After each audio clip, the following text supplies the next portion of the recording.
The Carlson School and/or the University of Minnesota in no way endorse this video.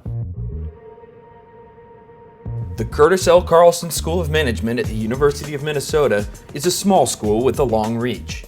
Although it is largely a part-time program with 1,700 part-time students and only 200 full-time students, the school has a large international contingent. Approximately 40% of full-time MBA students are internationals. In fact, Carlson has alumni in over 70 countries. Housed on the banks of the Mississippi River, across the street from the law school, across the river from most of the University of Minnesota campus, and near downtown Minneapolis, Carlson is uniquely positioned as a small school in a mid-sized city with big business ties. The Minneapolis-St. Paul area houses the corporate headquarters for such companies as Target, General Mills, the Travelers Companies, 3M, and U.S. Bancorp. With such a backdrop, the most popular concentrations tend to be consulting, finance, and international business. As the most highly regarded business school within hundreds of miles, this wealth of corporations offers great access to Carlson students. While many of the part-time students are angling to further their careers in the long term with these companies, the full-time students can take advantage of Carlson's good name in Minneapolis, around the country, and around the world. The U.S. News & World Report recently ranked Carlson as the 33rd top program in the country. Let's meet some students. My name is Ty Lilja. I'm a first-year MBA student at the Carlson School of Management. I got out of college about 3 years ago. I worked for 1 year at a very small entrepreneurial firm doing investment research and business consulting. After that, I did 2 years at TCF Bank as a commercial credit analyst. I was kind of looking to take all that and really build my finance experience, and so I decided to go to the Carlson School of Management. Hi, my name is Ankush. I hail from northern part of India. It's called Kashmir. My background is of an engineer. I was a software engineer with Siemens for 4 years before coming to Carlson. Name's Adam Cornell. I'm a part-time MBA student here at Carlson, and this is my first semester. I work for Target, and I work full-time in the stores, and I go twice a week, 2 classes a week here. Hi, my name is Philip Thompson. I'm a student here at the Carlson School of Management. I'm studying entrepreneurship and marketing. I've pursued my undergraduate degree, and I've actually started my MBA program here as well, and I look to do that in the next few years, finishing that up. My name is Chad. I'm from Minneapolis, work for an energy company out in Wayzata, and I just want to improve my chances in the workforce later on in life, and it's kind of career placement type thing is what I want to do with MBA. Why do you want an MBA? Why did you choose Carlson? Why I came to Minneapolis, I was working with Siemens in Philadelphia, that's East Coast, and I had a good experience. I wanted to have a change of the place, so I thought of Midwest as a good place to start with. Second was that Carlson has a very good brand name and very good recognition throughout the world, and based on my experience and my rankings, analysis of the rankings of Carlson, I decided to go for Carlson. Really, with more and more people going to school, and especially with the new global economy, you need the extra step, the extra something that can get you ahead in the world. And I think the MBA is a prime example of what something that can enhance you and leverage you into a better position. MBA has a lot of value for anyone who is in business arena. See, as you go up on ladder, it's just not your technical skills. It's like your interpersonal skills, your overall view of industry, how you see your company as, what are the basic analysis you can do, basic frameworks you can do. See, you can learn them with experience also, but then you want to spend next 40 years trying to understand what those things are, or you want to come to a program for 2 years, understand those things, and then move on in life. It works for both personal achievement, advancement, and then also with job growth and economic stability and stuff like that for advance my career, I hope. I was attracted to it, I guess. I sort of see, I grew up in Minneapolis, and so I was, I think a lot of good business for me is local. It's about knowing people. It's about being plugged into a certain community, so I was attracted to this place. Also, I was very intrigued by the funds enterprise. I think that's a really, you actually have the opportunity to go out and try to seek out investment funds from independent donors. So I think that's something you're not going to get anywhere else. Can you tell us more about the funds enterprise? Well, it's a student-run investment fund, and so basically you are going And they could have just asked the school for, give me part of the endowment and we'll manage it, and a lot of schools do that. They actually take it a step further, and they have, we're approaching the major companies in town, and we're trying to get donation, a contribution that is also an investment, and then manage that money and report to them. And that's really a lot of the investment business, just from what I've talked to with people, is getting those sales skills. And I think that really, that piece of the program really sticks out for me. How would you describe the workload?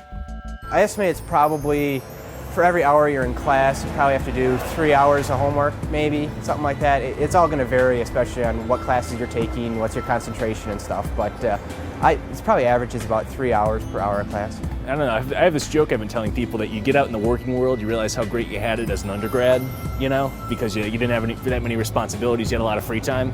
I really feel like you get here and you realize how great you had it in the working world, because you had your nights to yourself, you had your weekends to yourself. You really could shut it off after 5 or 6. So it's been pretty intense. I'm in the first semester though, so I think my understanding is that is the toughest one, and then after that it slows down a bit and you start to focus more on the career search. How do you find your fellow students? About 40% of the class is international. Very, very interesting. A lot of people from China. It's a little funny because you read about China all the time. So, have a member of my group who's from China.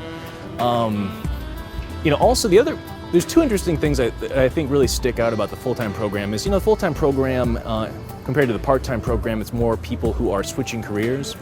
I think it just makes more sense to do that when you're switching careers. A lot of them are people who, when they got out of college, they didn't really know what they were going to do, but they subsequently went to a company somewhere and they did something pretty incredible. There's a lot of, everyone you meet and talk to in the program, sooner or later, they did something you're like, really? It's kind of something pretty impressive. So I really like that about, I feel like, if you are a business school student, it's really fun to be with your tribe, the people who love working and love, bring a lot of passion to what they do. They're very good, especially the Minnesotans. They are very understanding, and the people with whom I am studying, they tend to take internationals along. So that way, I would say that my classmates are very good. Just how bad are the winters? I grew up in Minnesota, so I've been here my whole life for 26 years, and I don't know, I guess maybe I'm used to it. It's not that cold, and especially once you get on campus, you can park in the garages, and there's a skyway system that's heated that goes to every building on campus. So once you're here, it's fine. Cold. It's tough because you go to work when it's dark, you come home when it's dark, and it's kind of a dreary, cold winter. But with the snow activities, snowmobiling, skiing, you get through it, and it's okay. Winters are cold. One thing that's great about Minneapolis is they've got a great skyway system. So when you're going from different corporation to different corporation, in my case doing sales calls, you can totally stay indoors, and eventually you just learn to deal with it. It's snow from as early as October all the way through May in some situation. 0 degrees Fahrenheit. It's not untypical at all. Minneapolis as a city appeals me a lot because the place from where I come as my native has the same type of weather. Climate, yeah. Really? It's as cold in Kashmir as it is here? Yeah, Kashmir is one of the coldest parts in Asia. The winters they just are what they are. Buy a decent coat, put it on, a scarf, you'll be okay. What do you think of Minneapolis? What are some of the positives and negatives about going to school here? The diversity, there are so many different things to do. There's professional sports teams in every major sport that you can go to throughout the year. Then there's a good night scene downtown, you have uptown, and so there's just many different places to go. And then the outdoor atmosphere of Minnesota with the parks and the greenery and stuff. Minneapolis is a great town. It's quickly growing. Great bar scene, great culture, lots of art museums, good sports. Basically anything and everything you want to do, you can find in Minneapolis. The only downside is the mass transit, but other than that, it's a great city. It's a wonderful place. It's almost like, I would rather come here to spend my holidays than studies. That's what is very painful. Like, there's so many beautiful places all around, and I'm spending my time in classes. So it's a beautiful place all around. So it's a good city. Socially, there's a great music and really, I think, live entertainment district downtown Minneapolis. Minneapolis is known outside of New York as being the most concentrated center for performing arts. And a lot of students will go out to see live jazz, live music, performing arts, a really vibrant community downtown. Minneapolis, I feel like there's really a lot of activities, a lot of I like the bar scene quite a bit. I think the downtown is good. I've seen better, but it could be a lot worse too for a Midwestern city. The highest theaters per capita or something like that compared to only like New York and Chicago. I mean, there's a lot of cultural stuff here. Whether you go out and do all that or you do not is really up to you. But I like the city. I like the neighborhoods. I like the styles of the homes. I like the people quite a bit. Very friendly people. Can you discuss the role of international students at Carlson? It's really interesting to talk to some of these international students about why they came to America first of all, and then why they chose Carlson. And a lot of them actually, it's really, America still has the best business schools. That's one of the things, and that's probably true for everywhere aside from Europe. You see fewer people from Europe, because I think Europe has pretty good business schools. But Asia, South America,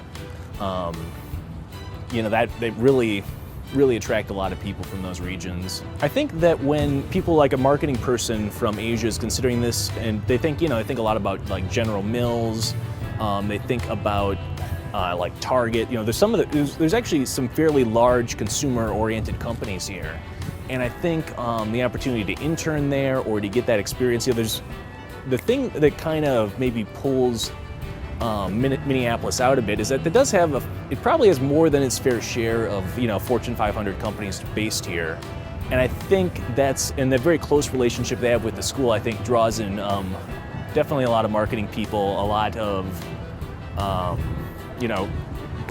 operations type people. I think it's probably a bit less on the financial side. The East Coast is a bit stronger on that. But I think what's interesting is that when you compare it to like a marketing question, that I think a lot of people coming here and interacting with some of the companies that we have here, they're actually getting a better experience or getting more opportunities than they would at like other schools. The school has very good rapport about keeping the good mix of international and national students. I would say that around 40 to 45% of my classmates are internationals. So that amounts to around 50 students out of 120 students being international. So that's a big number. Yeah, school has a very good program of how to merge internationals and nationals. We come in early. We try to get used to the area. We try to get used to the faculty. We try to get used to the way the lifestyle is, and then domestic students come 2 weeks or 3 weeks later, and they don't find themselves in alien land among aliens.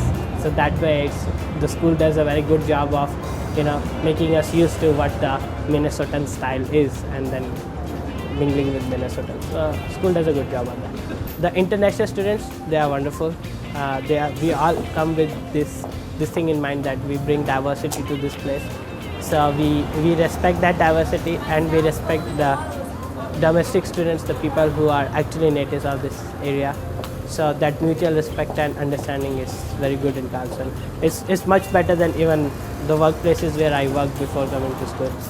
So that way I'm really impressed. How have you found recruiting at the school? Personally, being financially inclined, I think it's fair to say that there's Piper Jaffray and Dane Rauscher here, and they're going to come to the school and they're going to look for people. Beyond that, though, that's a bit of a tougher job search in this area because there's fewer companies here, and they're working on it. I'm going out to New York next week to talk to some major investment firms, and that's something the school's working on. But it's fair to say they're not there yet. But for these other larger companies like consulting, I think all the big name consulting firms, come here. I've always, the McKinsey type, something I don't know a ton about, but they all seem to be showing up here. So going to school, every day you see Target or Best Buy, General Mills. They're always in there doing some sort of informational meeting, and I think it's key to be in the area to get MBA from Carlson. I think most of the students do want to stay within Minnesota. The Carlson School has a great reputation for partnering students with the actual business community. And I think what I'm going to try to do is actually partner those relationships that I'm using now to start my own business and the relationships that I do have. They have a lot of partnerships with the corporate, especially here in Minneapolis and across the United States, whether through grants or internship programs or other programs that they work together with to help cross-connect and network. The downtown of Minneapolis has a pretty extensive skywalk system. Can you tell us about it? Skywalk. It's basically like an underground system, but above ground.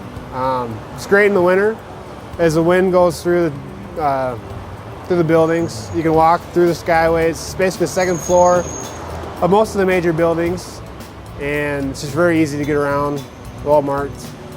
And basically you can walk the entire downtown area. Do you think that being in Minnesota hurts the school's reputation? I periodically hear that the reason we're not higher in the rankings is because of being located in Minnesota, and because also I think a lot of the people who come here like Minnesota and want to stay here, and that can be a challenge for some national companies that want to move people around. They say that number of students coming to Carlson, it being in Midwest, is slightly a disadvantage, I agree, compared to the East or West Coast, which are more frequented by international students. What are the facilities like? Oh, it's gorgeous, just take a look.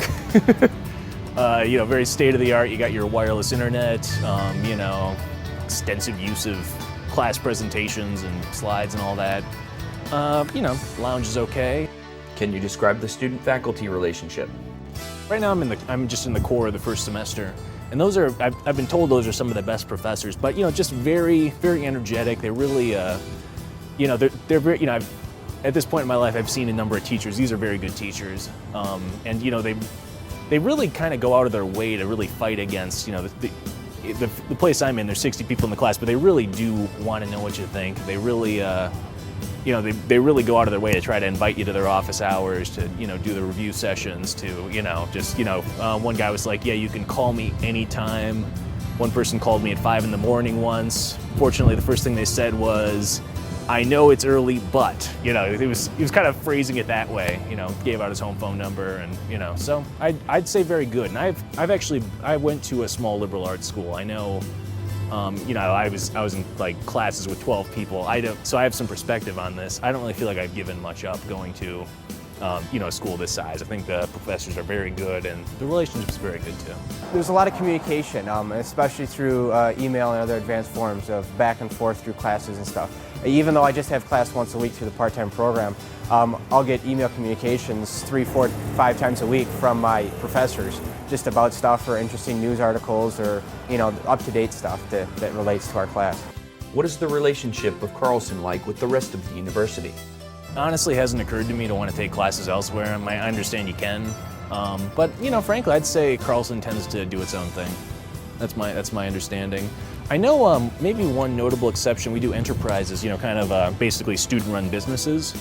And I know the Ventures Enterprise has a very close relationship, starting up new companies with the science departments. And the science department comes up with the technology, and then the Carlson Ventures will try to commercialize it. So I think that runs very well. There's a great workout facility that I think rivals any health club on campus that's open to all students. The relationship between, especially the Carlson School, our School of Public Affairs, and Law School are all very strong. One thing that Carlson does especially well is actually a great partnership with the law school, that if you want to do a JD MBA program, you can do both together at the same time. How heavily is the case method emphasized? It kind of depends on what class you have. If it's like a lot of business strategy type classes, there's a lot of case studies or international stuff. But if you go into the accounting and the finance and stuff where it's more numbers, it's more, lecture material. Do you need a car to live and go to school here?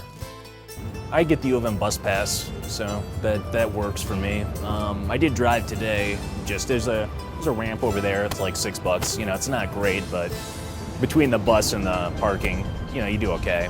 I live in 7 Corners, so I just can walk over to my place. But U-Pass lets me go to any place in the Minneapolis in the bus or in the train, and everything is well connected. So I don't think I need a car till now. No, it definitely helps. But as long as you're in the Minneapolis city, you can use the bus system very easily. You can walk. If you live out in the suburbs, then I would suggest to get a car, but as long as you live in downtown Minneapolis or South Minneapolis, very easy to get around. I probably think you probably do.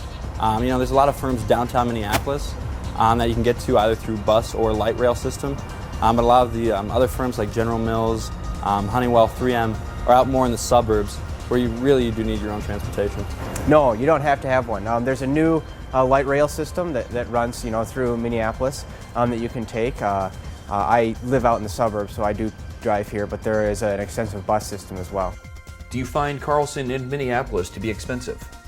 The tuition to me looks comparable to the other programs I looked at. The living expenses, I'd say Minneapolis is going to be a bit lower than a lot of parts of the country. A top program, I'm sure you're paying more in just living expenses, New York or Chicago even. Do you plan on staying in the U.S. after graduation?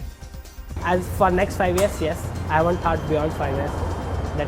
I'm not a person who thinks too far in line. For me, 5 years plan is more than enough. What kind of person might not be happy here? If you want to work in investments in New York, you're probably better off going to a program in New York. What you should do is, if you aren't interested in Minnesota companies, then I'd say find the companies you are interested in and go to school there. There's a lot to choose from here, but I'd say this school's strongest links are in Minnesota. And so I think that's probably the trade-off you get. A person who is very metropolitan in nature and who likes to go very fast in life and who doesn't have balance in mind as a value won't be happy here. A student that is intimidated by the large space. Although Carlson is a very intimate space, you get to know a lot of people very well very quickly. If you're intimidated by the large city, fast-paced urban scene, you're not going to like going here. What advice do you have for prospective students looking at MBA programs in general, and Carlson in particular? I'd say ignore everything the program says about what's going on and pay a lot of attention to the students there. How smart are they? How much work experience do they have?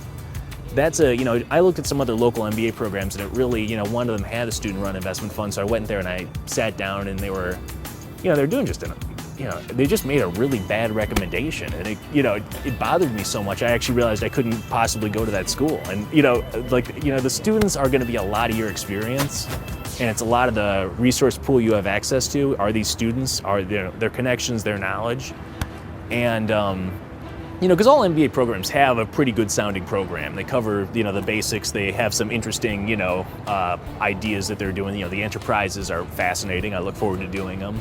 Most places will have a student-run investment fund or, student-run businesses, but, just a ton of that depends on the students you're with. And if you're with students who have less work experience than you, I think you're not going to be very happy. And also, you're not going to have as many opportunities because, the companies are going to know that too. So, you really want to look for people who are on your level. Yeah, I would say that don't get stuck with East Coast or West Coast. There are a lot of other places. I won't just say that Midwest is the final destination, but you can come to Midwest, you can go to down south. There are schools, there are research labs. This school has a very good research focus. So you don't know what opportunities are waiting for you. And for international students, I would say that yeah, it's kind of a bit of challenge to come to US and study for an international student, but then it's not that big. It's not that big deal. It's easy. You can, anyone can get used to it. It's not something like an alien land you are coming to. People are nice here. I'll start now because it takes a while through the admission process, but it's not overly extensive or compared to anything else. It's nice to have it out of the way and done with. Get in early. Obviously, coming to the campus, we've got opportunities if you're a new student to really shadow one of our students for a day, and just obviously getting a feel for the school, walking around, seeing if you feel like you fit at home here. I know I do, and it's been a great experience. Plan out what your career you want to do. Kind of, sit down and see, is MBA really worth it? Because it is a lot of time, a lot of money, and for some people it may not be worth it. Do you have any specific advice for international students? Finance is one of the things which international students tend to, which is a big criteria for international students, and they tend to not to come to US because it costs them more. But I believe that whatever they are investing now, I had the same doubt whether I should invest the huge amount of money but then it's like this return of investment is very high. So it's not like, it's like the 2 years you spend here and the quality of education you get here, at the end of those 2 years the return you get is very very high. So I won't say that you should just ignore this opportunity or just let this opportunity go just because of finance. It's not even long run, it's just in few years. It's not even that long. It's not like a lifelong mortgage. It's like 4 or 5 years down the line you are in profit.